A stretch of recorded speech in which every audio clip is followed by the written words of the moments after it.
परसों चौथ ਦੇ ਕੁਝ ਸ਼ਰਾਰਤੀ ਬੰਦੇ ਇਹ ਸਾਰੇ ਕਰਾਊਡ ਨੂੰ ਰੋਕ ਰਹੇ ਸੀ, ਫੋਨ ਕਰ ਰਹੇ ਸੀ। ਸਾਨੂੰ ਫੋਨ ਆਇਆ, ਬੰਦੇ ਪੁੱਛ ਰਹੇ ਜੀ ਮੋਰਚਾ ਤਾਂ ਦੱਸਣਾ ਚਾਹੁੰਦੇ ਕੌਣ ਹੋ? ਪੁਲਿਸ ਆਣ ਕੇ ਜਦੋਂ ਰਿਪੋਰਟ ਲਿਖਦੀ ਆ ਨਾ ਜੀ, ਉਹ ਸਾਨੂੰ ਆਣ ਕੇ ਕਹਿ ਰਹੇ ਆ ਵੀ ਅਸੀਂ ਕੀ ਕਰੀਏ, ਅਸੀਂ ਰਿਪੋਰਟ ਲੈ ਕੇ ਚੱਲ ਜਾਣਾ, ਬੰਦਾ ਲੈ ਜਾਂਦੇ ਆ, ਪਰ ਜਦੋਂ ਤੱਕ ਤੁਸੀਂ ਸਵੇਰ ਨੂੰ ਸਟੋਰ ਖੋਲਣਾ ਉਸ ਤੋਂ ਪਹਿਲਾਂ ਇਹਨੇ ਇੱਥੇ ਖੜਾ ਹੋਣਾ। ਸਾਨੂੰ ਹੁਣ ਪੁਲਿਸ ਵਾਲੇ ਵੀ ਇਹ ਗੱਲ ਦੱਸਣ ਲੱਗ ਗਏ। ਉਹ ਬਜ਼ਾਰ ਕੰਮ ਕਰਦੇ, ਹੁਣ ਸਾਡੇ ਮੁੰਡੇ ਆਉਂਦੇ ਆ ਇੰਡੀਆ ਤੋਂ ਜੀ, ਹੁਣ ਅੱਜ ਉਹਨਾਂ ਲਈ ਸਾਡੇ ਕੋਲ ਜੋਬਾਂ ਆ। ਸਿੱਧੀ ਗੱਲ, ਉਹ ਕਾਹਦੇ ਆ ਜੋਬਾਂ? ਕਿਉਂਕਿ ਅਸੀਂ ਜਿਹੜੇ 5-7 ਸਾਲ ਪਹਿਲਾਂ ਆਏ ਆ, ਅਸੀਂ ਆਪਣੇ ਬਿਜ਼ਨਸ ਨੂੰ ਬਹੁਤ ਤੰਗੀਆਂ ਲੰਘ ਕੇ ਅਸੀਂ ਉਹਨੂੰ ਉੱਥੇ ਤੱਕ ਉਹਨੂੰ ਸੇਵ ਕੀਤਾ। ਤਾਂ ਇਹ ਜਿਹੜਾ ਸਾਰਾ ਸਿਹਰਾ ਜਾਂਦਾ ਆ ਇਹ ਪੰਜਾਬੀ ਰੇਡੀਓ USA ਨੂੰ, ਸਰਦਾਰ ਹਰਜੋਤ ਸਿੰਘ ਖਾਲਸਾ, ਰਾਜਕਰਨ ਜੀ ਤੁਸੀਂ ਤੇ ਨਾਲ ਜਸਕਰਨ ਸੋਤਾ ਜੀ, ਇਹਨਾਂ ਨੇ ਬਹੁਤ ਹੀ ਮਿਹਨਤ ਕੀਤੀ ਆ।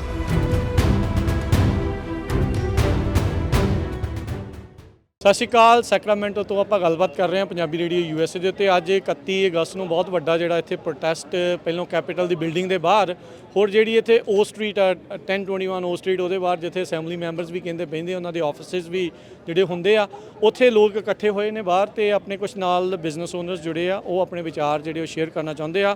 ਸਤਿ ਸ਼੍ਰੀ ਅਕਾਲ ਜੀ। ਸਤਿ ਸ਼੍ਰੀ ਅਕਾਲ ਰਾਜਕਰਨ ਵੀਰ ਜੀ। ਹਾਂਜੀ ਅਮਰਪਾਲ ਭਾਜੀ, ਤੁਸੀਂ ਸਾਰੇ ਜਣੇ ਇਕੱਠੇ ਹੋਏ ਆ, ਤੁਹਾਡੇ ਇੱਥੇ ਲੋਕਲ ਆ ਬਿਜ਼ਨਸ? ਹਾਂਜੀ, ਸਾਡੇ ਸੈਕਰਾਮੈਂਟੋ ਸਰਾਊਂਡਿੰਗ ਵੀ ਆ, ਤੇ ਹੋਰ ਦੂਜੀ ਕਿਉਂ ਪ੍ਰੋਟੈਸਟ ਕਰਨ ਆਏ ਆ? ਅਸੀਂ ਆਏ ਆ, ਪਹਿਲਾ ਪ੍ਰੋਟੈਸਟ ਕਰਨ ਤਾਂ ਇਹ ਆਏ ਆ ਕਿ SB 553 ਜਿਹੜਾ ਆ ਉਹ ਟੋਟਲੀ ਸਾਡੇ ਅਗੇਂਸਟ ਜਾ ਰਿਹਾ ਆ। ਠੀਕ ਹੈ। ਤੇ ਜਿਹਨੇ ਸਾਨੂੰ ਸਾਡਾ ਲਾਈਵਲੀਹੁੱਡ ਕਹਿ ਲਓ ਜਾਂ ਸਾਡੇ ਬਿਜ਼ਨਸਸ ਨੂੰ ਬਹੁਤ ਜ਼ਿਆਦਾ ਫਾਈਨੈਂਸ਼ੀਅਲੀ ਤੇ ਮੈਂਟਲੀ ਡੈਮੇਜ ਕਰਨਾ, ਜਦ ਕਿ ਜਿਹੜੀ ਜੌਬ ਪੁਲਿਸ ਨੇ ਕਰਨੀ ਆ ਉਦੋਂ ਵੀ ਜ਼ਿਆਦਾ ਸਾਤੋਂ ਕਰਾਉਣ ਦੀ ਟਰਾਈ ਕਰ ਰਹੇ ਆ ਇਹ। ਤੇ ਫਿਰ ਲਾ ਇਨਫੋਰਸਮੈਂਟ ਦਾ ਕੀ ਕਰਨਾ ਹੈ? ਲਾ ਇਨਫੋਰਸਮੈਂਟ ਦਾ ਬਜਟ ਕੱਟ ਕਰਕੇ ਉਹ ਸਾਰਾ ਬਰਡਨ ਸਟੋਰਾਂ ਤੇ ਪਾ ਰਹੇ ਆ। ਤੇ ਲਾ ਇਨਫੋਰਸਮੈਂਟ ਵਾਲੇ ਸਾਨੂੰ ਸਪੈਸ਼ਲੀ ਪੁਲਿਸ ਆਣ ਕੇ ਜਦੋਂ ਰਿਪੋਰਟ ਲਿਖਦੀ ਆ ਨਾ ਜੀ, ਉਹ ਸਾਨੂੰ ਆਣ ਕੇ ਕਹਿ ਰਹੇ ਆ ਵੀ ਅਸੀਂ ਕੀ ਕਰੀਏ, ਅਸੀਂ ਰਿਪੋਰਟ ਲੈ ਕੇ ਚੱਲ ਜਾਣਾ, ਬੰਦਾ ਲੈ ਜਾਂਦੇ ਆ, ਪਰ ਜਦੋਂ ਤੱਕ ਤੁਸੀਂ ਸਵੇਰ ਨੂੰ ਸਟੋਰ ਖੋਲਣਾ ਉਸ ਤੋਂ ਪਹਿਲਾਂ ਇਹਨੇ ਇੱਥੇ ਖੜਾ ਹੋਣਾ। ਸਾਨੂੰ ਹੁਣ ਪੁਲਿਸ ਵਾਲੇ ਵੀ ਇਹ ਗੱਲ ਦੱਸਣ ਲੱਗ ਗਏ। ਉਹ ਵੀ ਟਾਇਰਡ ਆ। ਮੈਂ ਤੁਹਾਨੂੰ ਰਿਐਲਿਟੀ ਦੱਸਦਾ, ਸਾਡੇ ਆਪਣੇ ਸਾਰੇ ਜਿੰਨੇ ਇੱਥੇ ਹੈਗੇ ਸਾਰੇ ਸਾਨੂੰ ਜਾਣਦੇ ਆ, ਸਾਰੇ ਬਿਜ਼ਨਸ ਓਨਰ ਆ। ਤੁਸੀਂ ਇਕੱਲੇ ਨੂੰ ਮਾੜਾ ਜਿਹਾ ਦੁੱਖ ਫੋਲ ਕੇ ਦੇਖੋ ਕਿ ਉਹਨਾਂ ਕੋਲ ਲਿਸਟ ਲੌਂਗ ਕੰਪਲੇਂਟਸ ਪਈਆਂ। ਪੁਲਿਸ ਸਿੱਧਾ ਸਾਨੂੰ ਕਹਿਣ ਲੱਗ ਗਈ, ਯਾਰ ਕੁਛ ਇਹਨਾਂ ਦਾ ਤੁਸੀਂ ਕਰ ਲਓ, ਅਸੀਂ ਕੀ ਕਰੀਏ। ਹੁਣ ਤੁਸੀਂ ਤੁਹਾਡੇ ਤਾਂ ਹੁਣ ਹੱਥ ਬੰਨ੍ਹ ਦੇਣੇ ਇਹਦੇ ਨਾਲ, ਤੁਹਾਡੇ ਇਹਦੇ ਨਾਲ ਹੱਥ ਬਹੁਤ ਜ਼ਿਆਦਾ ਵੱਧ ਜਾਣੇ ਆ। ਦੂਜਾ, ਜਿੱਦਾਂ ਹੁਣ ਆਪਣੀ ਕਮਿਊਨਿਟੀ ਇਕੱਠੀ ਹੋ ਕੇ ਆਈ ਆ, ਅਸੀਂ ਐਕਸੈਪਟ ਕਰਦੇ ਸੀਗੇ ਕਿ ਇਕੱਲੇ ਬਿਜ਼ਨਸ ਓਨਰ ਨਹੀਂ, ਸਾਡੀ ਕਮਿਊਨਿਟੀ ਵੀ ਆਉਂਦੀ, ਪਰ ਇੱਥੇ ਥੋੜਾ ਮੈਜੋਰਟੀ ਬਿਜ਼ਨਸ ਓਨਰ ਹਜੇ ਆਏ ਆ। ਪਰ ਅਸੀਂ ਨੈਕਸਟ ਟਾਈਮ ਨਾ, ਮੈਂ ਦੱਸਣਾ ਚਾਹੁੰਦਾ ਤੁਹਾਡੇ ਆਪਣੇ ਰੇਡੀਓ ਦੇ ਜ਼ਰੀਏ ਵੀ ਕਮਿਊਨਿਟੀ ਵਾਲੇ ਜ਼ਰੂਰ ਆਇਆ ਕਰੋ, ਕਿਉਂਕਿ ਆਪਾਂ ਸਾਰੇ ਜਿੱਦਾਂ ਟਰੱਕ ਇੰਡਸਟਰੀ ਨਾਲ ਰਿਲੇਟਡ ਆ ਨਾ, ਇੱਦਾਂ ਹੀ ਸਟੋਰਾਂ ਨਾਲ ਸਾਡੇ ਫਰੈਂਡ, ਸਾਡੇ ਜਵਾਈ ਭਾਈ, ਸਾਡੇ ਰਿਸ਼ਤੇਦਾਰ ਸਾਰੇ ਰਿਲੇਟ ਆ ਅਸੀਂ ਇੱਕ ਦੂਜੇ ਨਾਲ। ਬਹੁਤੇ ਸਮਾਲ ਬਿਜ਼ਨਸ ਤੇ ਰਿਸ਼ਤੇਦਾਰੀ ਕੰਮ ਕਰਦੇ ਹੁੰਦੇ ਆ। ਹਾਂਜੀ, ਰਿਸ਼ਤੇਦਾਰ ਕੰਮ ਕਰਦੇ। ਹੁਣ ਸਾਡੇ ਮੁੰਡੇ ਆਉਂਦੇ ਆ ਇੰਡੀਆ ਤੋਂ ਜੀ, ਹੁਣ ਅੱਜ ਉਹਨਾਂ ਲਈ ਸਾਡੇ ਕੋਲ ਜੋਬਾਂ ਆ। ਸਿੱਧੀ ਗੱਲ, ਉਹ ਕਾਹਦੇ ਆ ਜੋਬਾਂ? ਕਿਉਂਕਿ ਅਸੀਂ ਜਿਹੜੇ 5-7 ਸਾਲ ਪਹਿਲਾਂ ਆਏ ਆ, ਅਸੀਂ ਆਪਣੇ ਬਿਜ਼ਨਸ ਨੂੰ ਬਹੁਤ ਤੰਗੀਆਂ ਲੰਘ ਕੇ ਅਸੀਂ ਉਹਨੂੰ ਉੱਥੇ ਤੱਕ ਉਹਨੂੰ ਸੇਵ ਕੀਤਾ। ਤੇ ਜੇ ਅੱਜ ਨਾ ਸੇਵ ਕਰਾਂਗੇ, ਇਹ ਇਕੱਲੀ ਸਾਡੇ ਨਹੀਂ, ਸਾਡੇ ਇਕੱਲੇ ਜਿਹੜੀ ਵੀ ਕਮਿਊਨਿਟੀ ਆ ਰਹੀ ਆ, ਨਵੇਂ ਬੰਦੇ ਆ ਰਹੇ ਆ, ਇੰਡੀਆ ਤੋਂ ਆ ਰਹੇ ਆ, ਆਪਣੇ ਪਾਕਿਸਤਾਨ ਤੋਂ ਆ ਰਹੇ ਆ, ਚਾਈਨਾ ਤੋਂ ਆ ਰਹੇ, ਜਿਹੜੀ ਪਹਿਲੀ ਕਮਿਊਨਿਟੀ ਨੇ ਬਿਜ਼ਨਸ ਬੜਾ ਹਾਰਡ ਟਾਈਮ ਲੈ ਕੇ ਸੇਵ ਕੀਤਾ। ਤੁਸੀਂ ਇਮੇਜਿਨ ਕਰੋ, ਅੱਜ ਸਾਡੇ ਕੋਲ ਕੈਮਰੇ ਆ, ਵੀਡੀਓ ਅਸੀਂ ਰਿਕਾਰਡਿੰਗ ਕਰਦੇ ਆ। ਅੱਜ ਤੋਂ 5 ਸਾਲ ਪਿੱਛੇ ਕਿਸੇ ਦੇ ਕੋਲ ਸਰਵੇਲੈਂਸ ਕੈਮਰਾ ਨਹੀਂ ਸੀ ਹੁੰਦਾ। ਕੈਸ਼ ਰਜਿਸਟਰ ਜਿਹੜੇ ਹੁੰਦੇ ਸੀ ਉਹ ਆਪਾਂ ਹੱਥ ਨਾਲ ਜਿੱਦਾਂ ਦੇਸੀ ਤਰੀਕੇ ਨਾਲ ਚਲਾਉਂਦੇ ਸੀ। ਅਸੀਂ ਉਹਨਾਂ ਔਖੇ ਸਮਿਆਂ ਵਿੱਚ ਦੀ ਲੰਘ ਕੇ ਨਾ ਇਹ ਸਟੋਰ ਖੜੇ ਕੀਤੇ ਆ ਸਾਡੀ ਕਮਿਊਨਿਟੀ ਨੇ। ਹੱਲੇ ਉਹ ਅੱਜ ਦੇਖ ਰਹੇ ਆ ਸਾਡੇ 7-11 AMPM ਕਨਵੀਨੀਅੰਸ ਸਟੋਰ, ਪਰ ਉਹਦੀ ਬੈਕਗਰਾਉਂਡ ਤੁਸੀਂ ਦੇਖੋ ਕਦੇ, ਕਿ ਜਦੋਂ ਤੁਸੀਂ ਬੰਦਾ ਗੋਲੀ ਮਾਰ ਕੇ ਚਲੇ ਜਾਂਦਾ, ਸਾਡੇ ਕੋਲ ਕੋਈ ਪ੍ਰੂਫ ਨਹੀਂ ਕਿ ਅਸੀਂ ਉਹਨੂੰ ਵੀਡੀਓ ਨਹੀਂ ਦੇ ਸਕਦੇ ਸੀ। ਕਿਉਂ? ਕਿਉਂਕਿ ਇਨਕਮ ਬਹੁਤ ਥੋੜੀ ਸੀ ਬਿਜ਼ਨਸ ਦੇ ਵਿੱਚ, ਉਹ ਅਫੋਰਡ ਹੀ ਨਹੀਂ ਸੀ ਕਰਦੇ, ਨਾਲੇ ਟੈਕਨੋਲੋਜੀ ਅਪ ਟੂ ਡੇਟ ਨਹੀਂ ਸੀਗੀ। ਸੋ ਉਹਦੇ ਨਾਲ ਹੁਣ ਉਹ ਸਾਰਾ ਇਹ ਅੱਜ ਇਹਨੂੰ ਵੱਡੇ ਪੈਮਾਨੇ ਤੇ ਦੇਖ ਰਿਹਾ। ਸਾਨੂੰ ਪਤਾ ਪਿੱਛੇ ਬਿਗ ਬਾਕਸ ਸਟੋਰ ਆ, ਉਹ ਆਨਲਾਈਨ ਹੀ ਚਾਹੁੰਦੇ ਆ ਸਾਰਾ ਕੁਝ ਹੋ ਜਾਵੇ, ਪਿੱਛੇ ਲਾਇਰਸ ਆ, ਅਸੀਂ ਸਾਰਾ ਸਮਝਦੇ, ਸਾਡੀ ਕਮਿਊਨਿਟੀ ਵੀ ਸਮਝਦੀ ਆ। ਅਸੀਂ ਇਕੱਲੇ ਨਾਲ ਗੱਲ ਕੀਤੀ। ਇਹ ਉਹ ਦਿਨ ਨਹੀਂ ਹੈਗੇ ਕਿ ਜੇ ਆਪਾਂ ਕਹਿ ਦਈਏ ਕਿ ਅਖਬਾਰ 'ਚ ਖਬਰ ਦੇ ਦਿਓ ਤੇ 10 ਦਿਨਾਂ ਬਾਅਦ ਸਾਨੂੰ ਪਤਾ ਲੱਗਣੀ ਆ। ਅਸੀਂ ਇੱਥੇ ਖੜੇ ਆ, ਅਸੀਂ ਪੂਰਾ ਇੱਕ ਦਿਨ ਵਿਦ ਆਲ ਦੀਜ਼ ਪੀਪਲ, ਸਾਰੇ ਜਿੰਨੇ ਆਪਣੇ, ਇਹ ਨਹੀਂ ਇਕੱਲੇ, ਹੋਰ ਕਮਿਊਨਿਟੀਆਂ ਵੀ ਸੀ, ਅਸੀਂ ਇਕੱਲੇ ਅਸੈਂਬਲੀ ਵਾਲੇ ਦੇ ਆਫਿਸ 'ਚ ਗਏ ਆ। ਹੁਣ ਸਾਨੂੰ ਇਹ ਵੀ ਪਤਾ ਆ ਵੀ ਕਿਹੜੀ ਅਸੈਂਬਲੀਮੈਨ ਕਿੱਥੇ, ਸਾਨੂੰ ਪਹਿਲਾਂ ਨਹੀਂ ਸੀ ਪਤਾ, ਪਰ ਤੁਸੀਂ ਵੀ ਅਵੇਅਰ ਕੀਤਾ, ਥੈਂਕ ਯੂ। ਪਰ ਕਮਿਊਨਿਟੀ ਨੇ ਆਪਸ ਵਿੱਚ ਇੱਕ ਦੂਜੇ ਨਾਲ ਗਰੁੱਪ ਬਣਾ ਕੇ, ਇੱਥੇ ਕੋਈ ਐਸੋਸੀਏਸ਼ਨ ਨਹੀਂ, ਇੱਥੇ ਕੋਈ ਇੱਕ ਸਡਨ ਗਰੁੱਪ ਨਹੀਂ, ਇੱਥੇ ਕੋਈ ਪ੍ਰੈਜ਼ੀਡੈਂਟ ਨਹੀਂ ਆ, ਸਾਰੇ ਪ੍ਰੈਜ਼ੀਡੈਂਟ ਆ।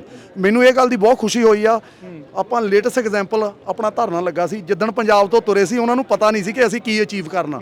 ਉਹਦੇ ਵਿੱਚੋਂ ਨਿਕਲਿਆ ਕੀ ਕਿ ਅਸੀਂ ਯੂਨਾਈਟਿਡ ਆ। ਜਦੋਂ ਸਾਨੂੰ ਪਤਾ ਆ ਅਸੀਂ ਐਡਾ ਸਿਰ ਸਾਡਾ ਹੁਣ ਕੰਮ ਕਰਦਾ ਆ, ਜਦੋਂ ਅਸੀਂ ਯੂਨਾਈਟਿਡ ਹੋਣਾ ਆ, ਸਾਡੇ ਮਤਭੇਦ ਮਾੜੇ ਮੋਟੇ as a business, as a community, as a Democratic, as a Republican ਹੋ ਸਕਦੇ ਆ, ਪਰ ਅਸੀਂ ਐਡੇ ਸਿਆਣੇ ਹੈਗੇ ਆ। ਜਦੋਂ ਸਾਡੇ ਉੱਤੇ ਅਬਦਾਲੀ ਹੁਣੀ ਚੜ ਕੇ ਆਉਂਦੇ ਆ, ਸਾਨੂੰ ਪਤਾ ਅਸੀਂ ਇਕੱਠੇ ਹੋ ਕੇ ਕੀ ਕਰਨਾ ਆ। ਸੋ ਅੱਜ ਇਹਨਾਂ ਨੂੰ ਵੀ ਅਸੀਂ ਦੱਸ ਦਿੱਤਾ, ਪਹਿਲਾਂ ਵੀ ਭਾਜੀ ਹੁਣੀ ਸਾਰੇ ਅਸੀਂ ਦੱਸ ਕੇ ਗਏ ਸੀ, ਪਰ ਅੱਜ ਬਿਊਟੀਫੁਲ ਥਿੰਗ ਅਗੇਨ ਹੋਇਆ ਕਿ ਅਸੀਂ ਐਕਸਪੈਕਟ ਹੀ ਨਹੀਂ ਸੀ ਕਰਦੇ। ਪਰਸੋਂ ਚੌਥ ਦੇ ਕੁਝ ਸ਼ਰਾਰਤੀ ਬੰਦੇ ਇਹ ਸਾਰੇ ਕਰਾਊਡ ਨੂੰ ਰੋਕ ਰਹੇ ਸੀ, ਪਰ ਕਰਾਊਡ ਦੂਣੀ ਹੋਈ। ਫੋਨ ਕਰ ਰਹੇ ਸੀ, ਸਾਨੂੰ ਫੋਨ ਆਇਆ, ਬੰਦੇ ਪੁੱਛ ਰਹੇ ਜੀ ਮੋਰਚਾ ਤਾਂ ਤੁਸੀਂ ਦੱਸਣਾ ਚਾਹੁੰਦੇ ਕੌਣ ਹੋ?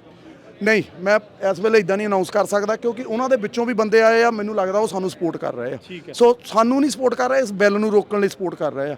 ਪਰ ਜਦੋਂ ਫਿਊਚਰ ਦੇ ਵਿੱਚ ਜੇ ਉਹ ਬੰਦੇ ਪਬਲਿਕਲੀ ਮੋਹਰੇ ਆਉਂਦੇ ਆ, ਮੇਰੇ ਕੋਲ ਫੋਨ ਕਾਲਾਂ ਪਈਆਂ ਆ, ਮੈਸੇਜ ਪਏ ਆ ਕਿ ਜੀ ਰੈਕਡ ਸਾਰਾ ਪਿਆ ਆ, ਜਿਹਨੇ ਲੈਣਾ ਹੋਊਗਾ। ਈਵਨ ਪਬਲਿਕ ਰੈਕਡ ਵੀ ਪਿਆ ਆ, ਇੰਟਰਵਿਊ ਤੇ ਕਿ ਅਮੈਂਡ ਕਰਾਤਾ, ਇਦਾਂ ਕਰ ਦਿੱਤੀ, ਜਦ ਕਿ ਉਸ ਚੀਜ਼ ਨਾਲ ਕਮਿਊਨਿਟੀ ਬਿਲਕੁਲ ਨਹੀਂ ਸਹਿਮਤ। ਕਿਉਂ ਨਹੀਂ ਸਹਿਮਤ? ਕਿਸੇ ਦੀ ਰਾਏ ਨਹੀਂ ਲਈ ਗਈ। ਪਹਿਲਾਂ ਵੀ ਇਹ ਜਿਹੜਾ ਬਿੱਲ ਸੀ, ਬੈਕਡੋਰ ਮੀਟਿੰਗਸ ਚਲੋ ਕਹਿ ਸਕਦੇ ਆ, ਪਰ ਇਹ ਜਿਹੜਾ ਬਿੱਲ ਸੀਗਾ ਭਾਈ ਸਾਹਿਬ, ਇਹ ਸ਼ੁਰੂ ਹੋਇਆ ਫੈਬਰਵਰੀ 15-16 ਮੈਂ ਸੌਰੀ ਪੜ੍ਹਿਆ ਸੀ, ਮੈਨੂੰ ਯਾਦ ਭੁੱਲ ਗਿਆ। 15-16 ਨੂੰ ਸਾਨੂੰ ਪਹਿਲਾਂ ਪਤਾ ਲੱਗਣਾ ਚਾਹੀਦਾ ਸੀ ਐਜ਼ ਆਲ ਸਟੋਰ ਓਨਰ, ਕਿਉਂਕਿ ਅਸੀਂ ਪੇ ਕਰਦੇ ਆ, ਅਸੀਂ ਲੋਬੀਇਸਟ ਹਾਇਰ ਕੀਤੇ ਆ ਜਿਹੜੇ ਫੇਲ ਹੋਏ ਆ ਸਾਨੂੰ ਇਹ ਦੱਸਣ ਚ। ਅਸੀਂ ਕਿਸੇ ਨਾਲ ਪਰਸਨਲੀ ਸਾਡਾ ਚਾਹੇ ਤੁਸੀਂ ਇਹਦੇ ਵਿੱਚ ਤਾਂ ਸੌਰੀ ਮੈਂ ਤੁਹਾਨੂੰ ਵਿੱਚ ਗੱਲ ਟੋਕ ਰਿਹਾ ਵੀ ਇਹ ਤਾਂ ਸੈਨੇਟ ਦੇ ਵਿੱਚ ਜੂਨ ਦਾ ਪਾਸ ਹੋਇਆ, ਇਹ ਤਾਂ ਤੁਹਾਨੂੰ ਉਸ ਤੋਂ ਬਾਅਦ ਵੀ ਨਹੀਂ ਪਤਾ ਲੱਗਾ। ਇਹ ਤਾਂ ਅਸੀਂ ਪੰਜਾਬੀ ਰੇਡੀਓ USA ਤੇ ਕਿਹਾ ਤੇ ਫਿਰ ਪਤਾ ਲੱਗਾ। ਇਹ ਕੋਈ ਆਪਣੀ ਪੇਟ ਥਾਪੜਨ ਵਾਲੀ ਗੱਲ ਨਹੀਂ, ਕਿਉਂਕਿ ਆਪਾਂ ਕਮਿਊਨਿਟੀ ਦੇ ਬੰਦੇ। ਬਿਲਕੁਲ ਰਾਜਕਰਨਵੀਰ, ਇਹ ਤਾਂ ਜਿਹੜਾ ਸਟਾਕਟਨ ਦੇ ਵਿੱਚ ਇਨਸੀਡੈਂਟ ਹੋਇਆ ਨਾ, ਮੁੰਡਿਆਂ ਨੇ ਹੈਪਨਡ ਹੋਇਆ, ਕੁੱਟਿਆ, ਚਲੋ ਕਹਿ ਲਓ ਮੁੰਡਿਆਂ ਨੇ ਸਾਡਿਆਂ ਨੇ ਕੁੱਟਿਆ, ਤੇ ਉਹਨੀ ਜਿੱਦਾਂ ਸਾਨੂੰ ਵੇਕਅਪ ਕਾਲ ਕੋਈ ਪ੍ਰਮਾਤਮਾ ਵੱਲੋਂ ਮਿਲੀ ਹੈ ਨਾ। ਸੋ ਪਰ ਅਸੀਂ ਇਹ ਦੱਸਣਾ ਚਾਹੁੰਦੇ ਕਿ ਸਾਨੂੰ ਫੈਬਰਵਰੀ 16 ਜਾਂ 15 ਤੁਸੀਂ ਕਿਹਾ, ਉਦੋਂ ਸਾਨੂੰ ਕਿਉਂ ਨਹੀਂ ਪਤਾ ਲੱਗਾ? ਇਹਦੀ ਬਿਗ ਰੂਟ ਕਾਜ਼ ਇਹ ਆ, ਜਿਹੜੀ ਸਾਨੂੰ ਫੰਡ ਦੀ ਲੋੜ ਆ, ਕਿਸੇ ਨਾਲ ਹੱਲੇ ਵੀ ਕੋਈ ਪਰਸਨਲੀ ਅਸੀਂ ਸਾਰਿਆਂ ਨਾਲ ਗੱਲ ਕਰਦੇ ਹਾਂ, ਉਹ ਵੀ ਸਾਡੇ ਭਰਾ ਆ, ਪਰ ਸਾਡੇ ਨਾਲ ਬਹਿ ਕੇ ਉਹਨਾਂ ਨੂੰ ਗੱਲ ਕਰਨੀ ਪੈਣੀ ਆ ਸਾਰਿਆਂ ਨੂੰ। ਅਸੀਂ ਉਹਨਾਂ ਨੂੰ ਕੁਐਸਚਨ ਕਰਨਾ ਹੀ ਕਰਨਾ, ਉਹ ਭੱਜ ਨਹੀਂ ਦੇ। ਅੱਜ ਇੱਥੇ ਅੱਧੇ ਬੰਦੇ ਆਏ ਆ, ਅੱਧੇ ਨਹੀਂ ਆਏ, ਪਰ ਸਾਨੂੰ ਇਹ ਨਹੀਂ ਪਤਾ ਕਿ ਉਹ ਐਸੋਸੀਏਸ਼ਨ ਵਾਲੋਂ ਆਏ ਆ ਕਿ ਉਹ ਆਪ ਮੁਹਾਰੇ ਆਏ ਆ। ਅਸੀਂ ਉਹਨਾਂ ਦਾ ਵੈਲਕਮ ਕੀਤਾ। ਸਾਰੇ ਜਿਹੜਾ ਵੀ ਬੰਦਾ ਇੱਥੇ ਆਇਆ, ਹਰੇਕ ਦਾ ਕੁਐਸਚਨ ਆ ਕਿ ਅਸੀਂ ਫੇਲ ਕਿੱਥੇ ਹੋਏ ਆ।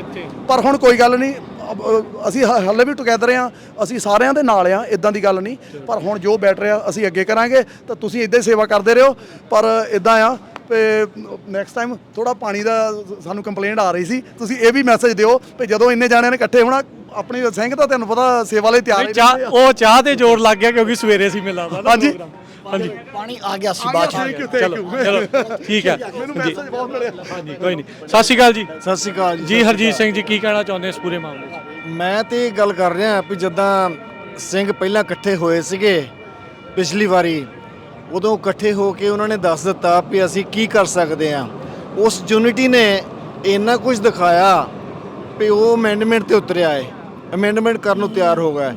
ਤੇ ਜਿਹੜੇ ਹੁਣ ਇਹਨੇ ਇਕੱਠੇ ਹੋਏ ਆ, ਉਹ ਤੁਸੀਂ ਦੇਖੋ ਕੀ ਕਰ ਸਕਦੇ ਆ। ਅਗਰ ਅਸੀਂ ਇਸ ਦੇ ਸਾਰੇ ਇਕੱਠੇ ਰਹੇ, ਜਿੱਦਾਂ ਪੰਜਾਬੀ ਰੇਡੀਓ ਮੀਡੀਆ ਨੇ ਆਵਾਜ਼ ਨੂੰ ਬੁਲੰਦ ਕੀਤਾ, ਸਾਰਿਆਂ ਤੱਕ ਪਹੁੰਚਾਇਆ, ਇਹਨਾਂ ਦਾ ਬਹੁਤ ਬਹੁਤ ਧੰਨਵਾਦ ਹੈ। ਤੇ ਜਿਹੜਾ ਜਦੋਂ ਸਟਾਕਟਨ ਦਾ ਹੈਪਨ ਹੋਇਆ 7/11 ਦੇ ਵਿੱਚ, ਉਸ ਤੋਂ ਬਾਅਦ ਇਹ ਸਾਨੂੰ ਪਤਾ ਲੱਗਾ, ਨਹੀਂ ਤਾਂ ਜਿੰਨੀਆਂ ਆਰਗੇਨਾਈਜੇਸ਼ਨ ਸੀਗੀਆਂ ਉਹ ਬਿਜ਼ਨਸ ਦੇ ਲਈ ਕੰਮ ਕਰਦੀਆਂ, ਪੈਸੇ ਲੈਂਦੀਆਂ, ਉਹਨਾਂ ਨੇ ਅੱਜ ਤੱਕ ਕੋਈ ਵੀ ਨਹੀਂ ਇਦਾਂ ਦਾ ਲਾਅ ਫਰਮ ਹਾਇਰ ਕੀਤੀ ਜਿਹੜਾ ਇਸ ਪੰਜਾਬੀਆਂ ਨੂੰ ਜਾਂ ਸਮਾਲ ਬਿਜ਼ਨਸ ਨੂੰ ਪ੍ਰੋਟੈਕਟ ਕਰ ਸਕੀਏ। ਉਹਨਾਂ ਨੇ ਕੁਝ ਨਹੀਂ ਕੀਤਾ। ਚਲੋ ਹੁਣ ਉਹ ਇਕੱਠੇ ਹੋਏ ਸੀਗੇ ਪਿੱਛੇ, ਹੁਣ ਉਹਨਾਂ ਦਾ ਫਰਜ਼ ਸੀਗਾ ਹੁਣ ਵੀ ਸਾਡੇ ਨਾਲ ਹੁੰਦੇ, ਕਿਉਂਕਿ ਇਹ ਕੋਈ ਆਰਗੇਨਾਈਜੇਸ਼ਨ ਨਹੀਂ ਗੀ। ਅਸੀਂ ਸਾਰੇ ਓਨਰ, ਜਿੱਦਾਂ ਭਾਜੀ ਨੇ ਦੱਸਿਆ ਕਿ ਬਿਜ਼ਨਸ ਅਸੀਂ ਬਣਾਉਂਦੇ ਆ, ਉਹ ਆਪਣੀ ਇਕੁਇਟੀ ਹੁੰਦੀ ਆ। ਕਿੰਨਾ ਜ਼ੋਰ ਲਾ ਕੇ ਛੋਟੇ ਬਿਜ਼ਨਸ ਤੋਂ ਲੈ ਕੇ ਵੱਡਾ ਬਣਾਉਂਦੇ ਆ, ਉਹਨੂੰ ਮਜ਼ਬੂਤ ਕਰਦੇ ਆ ਉਹਦੀ ਗੁੱਡਵਿਲ ਲੈਣ ਲਈ, ਤਾਂ ਕਿ ਰਿਟਾਇਰਮੈਂਟ 'ਤੇ ਤੁਸੀਂ ਕੁਝ ਪੈਸੇ ਬਚ ਸਕੋ। ਇਹ ਟੋਟਲੀ ਕ੍ਰਿਮੀਨਲ ਨੂੰ ਸਪੋਰਟ ਕਰ ਰਿਹਾ ਬਿੱਲ। ਇਹ ਕ੍ਰਿਮੀਨਲ ਨੂੰ ਸਪੋਰਟ ਕਰ ਰਿਹਾ, ਬਿਜ਼ਨਸ ਨੂੰ ਬੈਡ ਕਰ ਰਿਹਾ। ਬਿਜ਼ਨਸ ਵਾਸਤੇ ਟੋਟਲੀ ਇਹ ਬਹੁਤ ਗਲਤ ਹੈਗਾ। ਇਹ ਕ੍ਰਿਮੀਨਲ ਹੋਰ ਪੈਦਾ ਕਰੇਗਾ। ਤੁਸੀਂ ਸੋਚੋ ਕਿ ਇੱਕ ਬਿਜ਼ਨਸ ਦੇ ਵਿੱਚ ਜਦੋਂ 5 ਗਾਹਕ ਕਸਟਮਰ ਖੜੇ ਨੇ, ਉਹਨਾਂ ਦੇ ਨਾਲ ਕਈਆਂ ਦੇ ਨਾਲ ਬੱਚੇ ਵੀ ਹੋਣਗੇ।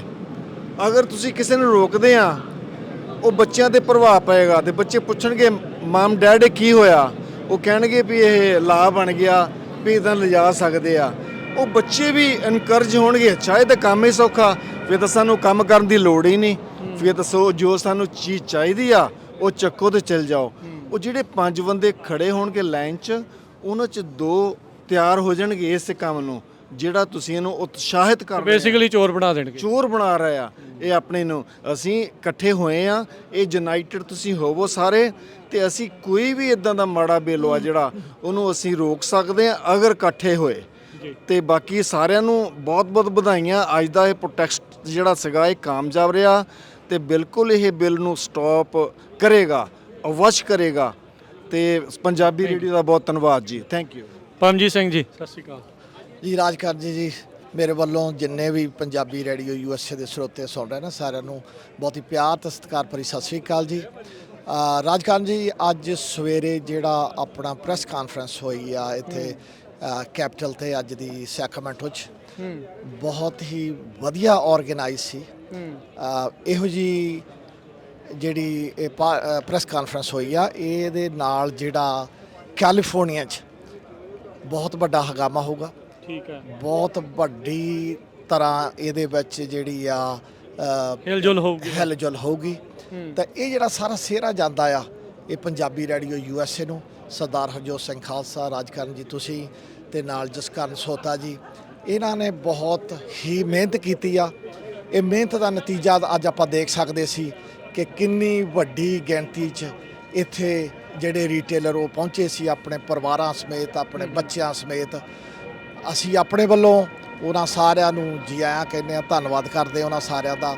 ਜੇ ਗੱਲ ਕਰੀਏ ਦੂਰ ਦਰਾਡੇ ਦੀ ਸੈਨ ਡਿਏਗੋ, LA, ਬੇਕਰਸਫੀਲਡ, ਫਰੈਜ਼ਨੋ, ਇੱਧਰ ਰੈਡਿੰਗਟਨ, ਬੇ ਏਰੀਆ, ਮੇਰਾ ਖਿਆਲ ਕੋਈ ਐਸਾ ਏਰੀਆ ਨਹੀਂ ਰਿਹਾ ਕੈਲੀਫੋਰਨੀਆ ਦਾ ਜਿੱਥੋਂ ਕਿ ਲੋਕ ਇੱਥੇ ਨਹੀਂ ਪਹੁੰਚੇ। ਪਰਮਜੀਤ ਸਿੰਘ ਜੀ ਤੁਸੀਂ ਵੀ ਉੱਥੇ ਬੋਲੇ, ਹੁਣ ਵੀ ਆਪਾਂ ਤੁਹਾਨੂੰ ਇਹ ਪੁੱਛਦੇ ਹਾਂ, ਜੇ ਤੁਸੀਂ ਬਰੀਫਲੀ ਇਹ ਚੀਜ਼ ਦੇ ਬਾਰੇ ਦੱਸਣਾ ਹੋਵੇ ਕਿਉਂ ਮਾੜਾ ਆ ਤੇ ਇਹਦੇ ਕਿਉਂ ਇੰਨੇ ਸਿੱਟੇ ਤੁਸੀਂ ਕਹਿ ਰਹੇ ਆ ਵੀ ਭਿਆਨਕ ਜਿਹੜੇ ਉਹ ਹੋਣਗੇ। ਜੀ ਬਿਲਕੁਲ ਰਾਜਕਰਨ, ਮੈਂ ਇਹ ਜੇ ਗੱਲ ਕਰੀਏ SB 553 ਦੀ, ਤਾਂ ਇਹ 'ਚ ਜਿਹੜਾ ਬਿੱਲ ਬਣਿਆ ਜਾਂ ਬਣ ਜਾ ਰਿਹਾ ਆਲਰੇਡੀ ਆਪਾਂ ਨੇ ਕਹਿ ਸਕਦੇ ਸੈਨੇਟ 'ਚੋਂ ਪਾਸ ਹੋ ਗਿਆ ਤੇ ਹੁਣ ਅਪਰੋਪਰੀਏਸ਼ਨ ਕਮੇਟੀ ਤੇ ਕੱਲ੍ਹ ਨੂੰ ਹੀਅਰਿੰਗ ਆ। ਉਸ ਤੋਂ ਬਾਅਦ ਆਈ ਹੋਪ ਨਾਟ ਕਿ ਅਸੈਂਬਲੀ 'ਚ ਇਹ ਜਾਵੇ। ਸੋ ਆਪਾਂ ਤਦੇ ਇੱਥੇ ਪਹੁੰਚੇ ਹੋਏ ਹਾਂ ਤੇ ਇਹ ਜਿਹੜਾ ਬਿੱਲ ਹੈਗਾ, ਇਹ ਬਿੱਲ ਬੇਸਿਕਲੀ ਇੱਕ ਜਿਹੜੇ ਰੀਟੇਲਰ ਆ ਤੇ ਉਹਨਾਂ ਤੇ ਇੱਕ ਹੋਰ ਬੋਝ, ਹੋਰ ਬਰਡਨ ਉਹਨਾਂ ਤੇ ਇੱਕ ਪਾਤਾ ਇਹਨਾਂ ਨੇ। ਉਹਦੇ ਵਿੱਚ ਕੀ ਹੈ ਕਿ ਜਿਹੜੇ ਰੀਟੇਲਰ ਨੇ ਉਹਨਾਂ ਨੂੰ ਇੱਕ ਲੌਗ ਬੁੱਕ ਬਣਾਉਣੀ ਪਊਗੀ ਜਿਹੜੀ ਕਿ ਵਾਇਲੈਂਸ ਪ੍ਰੀਵੈਂਸ਼ਨ ਕਹਿ ਲਓ ਵੀ ਪਲਾਨ ਦੇ ਹੇਠ ਹੋਊਗੀ। ਉਹਦੇ ਵਿੱਚ ਕੀ ਰਿਕੁਆਇਰਮੈਂਟਸ ਹੈਗੀਆਂ, ਉਹਦੇ ਵਿੱਚ ਇਹ ਆ ਵੀ ਪਹਿਲੀ ਗੱਲ ਬਈ ਜਿਹੜਾ EMPLOYED ਆ ਉਹਨੂੰ ਆਪਣੀ ਪ੍ਰੋਪਰ ਟ੍ਰੇਨਿੰਗ ਦੇਣੀ ਪਊਗੀ। ਪਹਿਲੋਂ ਆਪ ਟ੍ਰੇਨਿੰਗ ਲਊਗਾ, ਫਿਰ ਆਪਣੇ EMPLOYEES ਨੂੰ ਟ੍ਰੇਨਿੰਗ ਦਊਗਾ। ਟ੍ਰੇਨਿੰਗ ਕੀ ਆ ਬੇਸਿਕਲੀ ਕਿ ਭਾਈ ਤੁਹਾਡੇ ਸਟੋਰ ਤੇ ਕੋਈ ਵੀ ਆਉਂਦਾ ਤੁਸੀਂ ਉਹਨੂੰ ਸਮਾਨ ਚੱਕ ਕੇ ਲੈ ਜਾਣ ਦਿਓ, ਉਹਨੂੰ ਰੋਕੋ ਨਾ, ਉਹਨੂੰ ਟੋਕੋ ਨਾ, ਤੇ ਉਹ ਨੋਟ ਕਰ ਲਓ ਤੇ ਉਹ ਤੁਸੀਂ ਉਹ ਬੁੱਕ ਤੇ ਲਿਖ ਦੇਣਾ ਆ। ਤੇ ਇਹਦੇ ਨਾਲ ਕੀ ਆ ਕਿ ਜਿਹੜੀ ਪ੍ਰੋਪੋਜੀਸ਼ਨ 47 ਆਲਰੇਡੀ ਕੁਝ ਸਾਲ ਪਹਿਲਾਂ ਹੋਈ ਸੀ ਪਾਸ, $950 ਦਾ ਸਮਾਨ ਅਗਰ ਉਹ ਲੈ ਕੇ ਸਾਡੇ ਕੋਲ ਚੱਲ ਜਾਂਦੇ ਆ ਤਾਂ ਬੇਸਿਕਲੀ ਉਹਦੇ ਲਈ ਕੋਈ ਵੀ ਕਾਨੂੰਨ ਨਹੀਂ ਕਿ ਉਹਨੂੰ ਕੋਈ ਕਿਸੇ ਓਨਲੀ ਅ ਮਿਸਡਮੀਨਰ ਆ ਜੀ, ਕੋਈ ਉਹਦੀ ਸਜ਼ਾ ਨਹੀਂ, ਕੋਈ ਕੁਛ ਨਹੀਂ। ਸੋ ਜੀ ਅਸੀਂ ਇਮੈਜਿਨ ਕਰ ਸਕਦੇ ਆ ਵੀ ਜੇ ਦਿਹਾੜੀ 'ਚ 2-4 ਗਾਹਕ ਇੰਨੇ ਦਾ ਸਮਾਨ ਲੈ ਜਾਣ ਤੇ ਸਾਡੇ ਰੀਟੇਲਰਾਂ ਦਾ ਕੀ ਬਣੂਗਾ। ਜਿਹੜੀ ਅਵੇਅਰਨੈਸ ਅੱਜ ਨਹੀਂ ਸੀ ਪਹਿਲੋਂ, ਇਹ ਬਿੱਲ ਜਰੀਏ ਉਹਨਾਂ ਨੂੰ ਇਹ ਅਵੇਅਰਨੈਸ ਹੋ ਚੁੱਕੀ ਆ। ਬਿਜ਼ਨਸ ਕਰਨਾ ਕੈਲੀਫੋਰਨੀਆ 'ਚ ਆਲਰੇਡੀ ਔਖਾ ਹੋਇਆ ਹੈਗਾ। ਇਹ ਬਿੱਲ ਜਿਹੜਾ ਹੋਰ ਉੱਤੇ ਬਰਡਨ ਪਾਊਗਾ ਤੇ ਪਲੱਸ ਜਿਹੜੀ ਇਹ ਜਿਹੜੀ ਆ ਹੈਗੀ ਆ ਪਲਾਨ ਆ ਜਾਂ ਲੌਗ ਆ, ਜੇ ਅਗਰ ਅਸੀਂ ਇਹ violence log book proper complete ਨਹੀਂ ਰੱਖਦੇ ਤੇ ਉਹਦੇ ਲਈ ਫਿਰ ਪਹਿਲਾ ਹੀ ਯਾਰੀ ਫਾਈਨ ਜਿਹੜੀ ਆ ਉਹ 18,000 ਆ ਤੇ ਦੂਸਰੀ ਯਾਰੀ 25,000 ਆ। ਬੰਦਾ ਤਾਂ ਫਿਰ ਸੋਚਦਾ ਹੋ ਯਾਰ ਇਹਨਾਂ ਨੂੰ ਤਾਂ ਲੈ ਹੀ ਜਾਣ ਦੋ, ਇਧਰੋਂ ਵੀ ਛਿੱਲੀ ਜਾਣਾ ਉਧਰੋਂ ਵੀ ਛਿੱਲੀ ਜਾਣਾ। ਬਿਲਕੁਲ ਰਾਜਕਰਨ, ਪਰ ਸਾਨੂੰ ਤੇ ਸੋਚ ਕੇ ਸਮਝ ਨਹੀਂ ਆਉਂਦੀ ਵੀ ਅਸੀਂ ਕਰਾਂਗੇ ਕੀ। ਨਹੀਂ ਕੀ ਤੁਹਾਨੂੰ ਲੱਗਦਾ ਵੀ ਅਜਿਹੇ ਕਾਰਨਾਂ ਕਰਕੇ ਲੋਕ ਕੈਲੀਫੋਰਨੀਆ ਨੂੰ ਛੱਡ ਕੇ ਭੱਜ ਰਹੇ ਆ, ਬਿਜ਼ਨੈਸਿਸ ਭੱਜ ਰਹੇ ਆ? ਬਿਲਕੁਲ ਆਪਾਂ ਜੇ ਹੁਣ ਵੱਡੀਆਂ ਕੰਪਨੀਆਂ ਦੀ ਵੀ ਗੱਲ ਕਰੀਏ, ਛੋਟੇ ਬਿਜ਼ਨਸ ਤਾਂ ਚਲੋ ਅਸੀਂ ਹਜੇ ਇੱਥੇ ਬੈਠੇ ਆ, ਸਾਡਾ ਚਿਰਾਂ ਦੇ ਕਿਉਂਕਿ ਇੱਕ ਥਾਂ ਤੋਂ ਆਪਾਂ ਪੱਟ ਹੋ ਕੇ ਇੱਥੇ ਆਏ ਆ, ਸੋ ਹੁਣ ਇੱਥੋਂ ਗਾਂਹ ਨੂੰ ਜਾਣ ਨੂੰ ਜੀ ਨਹੀਂ ਕਰਦਾ, ਪਰ ਇਹੋ ਜਿਹਾ ਸਮਾਂ ਬਣਦਾ ਜਾ ਰਿਹਾ ਕਿ ਹੋ ਸਕਦਾ ਆਉਣ ਵਾਲੇ ਸਮੇਂ 'ਚ ਕੈਲੀਫੋਰਨੀਆ ਨੂੰ ਵੀ ਪੰਜਾਬੀ ਤਾਂ ਫਿਰ ਟੱਪਰਵਾਸੀ ਨਾ ਹੋ ਗਏ ਵੀ ਫਿਰ ਕਦੀ ਉੱਥੋਂ ਆ ਗਏ ਕਦੀ ਇੱਧਰੋਂ ਚਲੇ ਗਏ, ਹੁਣ ਕਿੱਥੇ ਕਿੱਥੇ ਹੀ ਜਾਂਦੇ ਰਵਾਂਗੇ। ਬਿਲਕੁਲ ਬਿਲਕੁਲ ਬਿਲਕੁਲ। ਤੇ ਆਪਾਂ ਇਹ ਇਸੇ ਕਰਕੇ ਇੱਥੇ ਇਕੱਠੇ ਹੋਏ ਆ ਵੀ ਹੋ ਸਕਦਾ ਇਹ ਬਿੱਲ ਦਾ ਆਪਾਂ ਵਿਰੋਧ ਕਰਕੇ ਜਾਂ ਇਹਦੇ ਵਿੱਚ ਕੋਈ ਵਧੀਆ ਅਮੈਂਡਮੈਂਟ ਹੋ ਜਾਈਏ, ਜਾਂ ਇਸ ਬਿੱਲ ਨੂੰ ਜੇ ਪ੍ਰੋਪਰ ਕਿਤੇ ਇਹ ਬਿੱਲ ਖਾਰਜ ਹੋ ਜਾਏ ਅਸੈਂਬਲੀ ਜਾਂ ਇੱਥੇ ਅਪਰੋਪ੍ਰੀਏਸ਼ਨ ਕਮੇਟੀ 'ਚ, ਇਹ ਸਾਡੇ ਲਈ ਬਹੁਤ ਵੱਡੀ ਗੱਲ ਹੋਊਗੀ। ਤੇ ਇਹ ਜਿਹੜਾ ਬਿੱਲ ਹੈਗਾ ਇਹਦੇ ਵਿੱਚੋਂ ਹੋਰ ਵੀ ਬਹੁਤ, ਜਿੱਦਾਂ ਸਿਕਿਉਰਿਟੀ ਗਾਰਡ ਦੀ ਗੱਲ ਕਰੀਏ, ਹੁਣ ਜਿਹੜੇ ਵੱਡੇ ਬਿਜ਼ਨਸ ਆ ਬਾਕਸਬਾ ਉਹ ਤਾਂ ਸਿਕਿਉਰਿਟੀ ਗਾਰਡ ਰੱਖ ਲੈਣਗੇ, ਜੇ ਅਸੀਂ EMPLOYE ਨੇ ਰੋਕਣਾ ਨਹੀਂ ਤਾਂ ਰੋਕੂ ਉਹਨੂੰ ਕੌਣ? ਦੂਜੀ ਆਪਸ਼ਨ ਫਿਰ ਰੋਕਣ ਲਈ ਸਿਕਿਉਰਿਟੀ ਗਾਰਡ ਰੱਖਣਾ ਪਊਗਾ। ਸਿਕਿਉਰਿਟੀ ਗਾਰਡ ਵੀ ਆਪਾਂ ਦੇਖੇ ਬਹੁਤ ਬਿਜ਼ਨਸਾਂ ਦੇ ਕੀ ਕਰਦੇ ਆ, ਕੁਝ ਵੀ ਨਹੀਂ ਕਰਦੇ, ਉਹ ਵੀ ਖੜੇ ਆ, ਪੈਸੇ ਲੈ ਜਾਂਦੇ, ਉਹ ਕਹਿੰਦੇ ਵੀ ਵੱਧ ਤੋਂ ਵੱਧ ਉਹ ਵੀ ਪੁਲਿਸ ਨੂੰ ਕਾਲ ਕਰ ਦੇਣਗੇ। ਸੋ ਭਾਵੇਂ ਉਹ ਪਹਿਲੀ ਗੱਲ ਤਾਂ ਜਿਹੜਾ ਸਮਾਲ ਬਿਜ਼ਨਸ ਆ ਉਹਨੂੰ ਉਹ ਹਾਇਰ ਹੀ ਨਹੀਂ ਕਰ ਸਕਦਾ, ਅਫੋਰਡ ਹੀ ਨਹੀਂ ਕਰ ਸਕਦਾ, ਜੇ ਰੱਖ ਵੀ ਲੈਂਦੇ ਆ ਤੇ ਉਹਦਾ ਸਾਨੂੰ ਕੋਈ ਫਾਇਦਾ ਨਜ਼ਰ ਨਹੀਂ। ਇਦਾਂ ਲੱਗ ਰਿਹਾ ਚਾਰੇ ਪਾਸਿਓਂ ਤੁਹਾਡੇ ਸ਼ਿਕੰਜਾ ਪਾਇਆ, ਕੱਸੀ ਜਾਂਦੇ ਆ, ਹੁਣ ਪਟਾਕਾ ਹੀ ਪੈਣ ਵਾਲਾ ਆ। ਬਿਲਕੁਲ ਬਿਲਕੁਲ ਜੀ ਰਾਜਕਰਨ ਜੀ, ਇਹ ਬਹੁਤ ਔਖਾ ਹੋਈ ਜਾ ਰਿਹਾ ਹੈਗਾ ਆ। ਤੇ ਜਿੱਦਾਂ ਹੁਣ ਤੁਸੀਂ ਗੱਲ ਕਰ ਲਓ ਇੰਸ਼ੋਰੈਂਸਾਂ ਦੀ, ਤੁਸੀਂ ਖਾਲਸਾ ਜੀ ਸਾਰੇ ਇੰਸ਼ੋਰੈਂਸ ਦੇ ਬਹੁਤ ਜਾਣੇ ਮਾਹਰ ਆ, ਤੇ ਇਹ ਪਿਛਲੇ ਸਾਲਾਂ ਦੇ ਬਰਾਬਰ ਜੇ ਆਪਾਂ ਗੱਲ ਕਰੀਏ ਬਈ ਇੰਸ਼ੋਰੈਂਸਾਂ ਆਲਰੇਡੀ ਡਬਲ ਟ੍ਰਿਪਲ ਹੋ ਚੁੱਕੀਆਂ। ਅਗਰ ਇਹ ਲੌਗ ਬੁੱਕ ਆਪਾਂ ਰੱਖਦੇ ਆ, ਕੱਲ੍ਹ ਨੂੰ ਇੰਸ਼ੋਰੈਂਸਾਂ ਅਗਰ ਡਿਮਾਂਡ ਕਰਨੀ ਆ ਵੀ ਇਹ ਲੌਗ ਬੁੱਕ ਸਾਨੂੰ ਲਿਆਓ, ਦੇਖੀਏ ਤੁਹਾਡੇ ਕੇ ਕਿੰਨੀਆਂ ਐਕਟੀਵਿਟੀ ਹੋਈਆਂ, ਉਹ ਤਾਂ ਵੈਸੇ ਇੰਸ਼ੋਰੈਂਸ ਕਰਨ ਨੂੰ ਬਹੁਤੀਆਂ ਕੰਪਨੀਆਂ ਤਿਆਰ ਨਹੀਂ, ਤਾਂ ਇਮੈਜਿਨ ਕਰੋ ਕਿ ਕਿੰਨੇ ਹੋਰ ਕਿਹੜਾ ਇੰਸ਼ੋਰੈਂਸ ਸਾਡੀ ਕਰੂਗਾ ਆ ਕੇ। ਸੋ ਇਸ ਕਰਕੇ ਸਾਡੀ ਸੁਣਵਾਈ ਤਾਂ ਕਿਤੇ ਵੀ ਨਹੀਂ ਹੋ ਰਹੀ, ਨਾ ਸਾਡੀ ਇੰਸ਼ੋਰੈਂਸਾਂ ਨੇ ਕਰਨੀ ਆ, ਤੇ ਇੰਸ਼ੋਰੈਂਸ ਦੇ ਡਿਡਕਟੇਬਲ ਬਹੁਤ ਆਲਰੇਡੀ ਹੈਗੇ ਆ, ਤੇ ਇੰਸ਼ੋਰੈਂਸ ਲੱਭਣੀ ਇਸ ਵੇਲੇ ਬਹੁਤ ਔਖੀ ਹੋਈ ਆ। ਸੋ ਇਹ ਬਹੁਤ ਔਖਾ ਆ ਸਾਡੇ ਲਈ। ਤੇ ਅਸੀਂ ਮੈਂ ਤਾਂ ਇਹੀ ਕਹਿ ਸਕਦਾ ਬਈ ਹਰਜੋਤ ਖਾਲਸਾ ਜੀ, ਰਾਜਕਰਨ ਜੀ, ਪੰਜਾਬੀ ਰੇਡੀਓ US ਨੇ ਇਹ ਬਹੁਤ ਵੱਡਾ ਉਪਰਾਲਾ ਕੀਤਾ ਆ। ਜਸਕਰਨ ਸੋਤਾ ਨੇ ਬਹੁਤ ਤੁਹਾਡਾ ਸਾਥ ਦਿੱਤਾ ਇਹਦੇ ਵਿੱਚ, ਉਹਦਾ ਵੀ ਬਹੁਤ ਬਹੁਤ ਧੰਨਵਾਦ। ਆਪ ਸਾਰਿਆਂ ਦਾ ਬਹੁਤ ਬਹੁਤ ਧੰਨਵਾਦ ਕਿ ਤੁਸੀਂ ਇਸ ਮੁੱਦੇ ਨੂੰ ਲੈ ਕੇ ਆਏ ਹੋ, ਸਾਡੇ ਵਰਗੇ ਜਿਹੜੇ ਸੁੱਤੇ ਪਏ ਸੀ ਉਹਨਾਂ ਨੂੰ ਤੁਸੀਂ ਜਗਾਇਆ। ਆਪ ਜੀ ਦਾ ਬਹੁਤ ਬਹੁਤ ਧੰਨਵਾਦ। ਧੰਨਵਾਦ ਵੀਰ ਜੀ, ਪਰਮਜੀਤ ਜੀ, ਮਿਹਰਬਾਨੀ।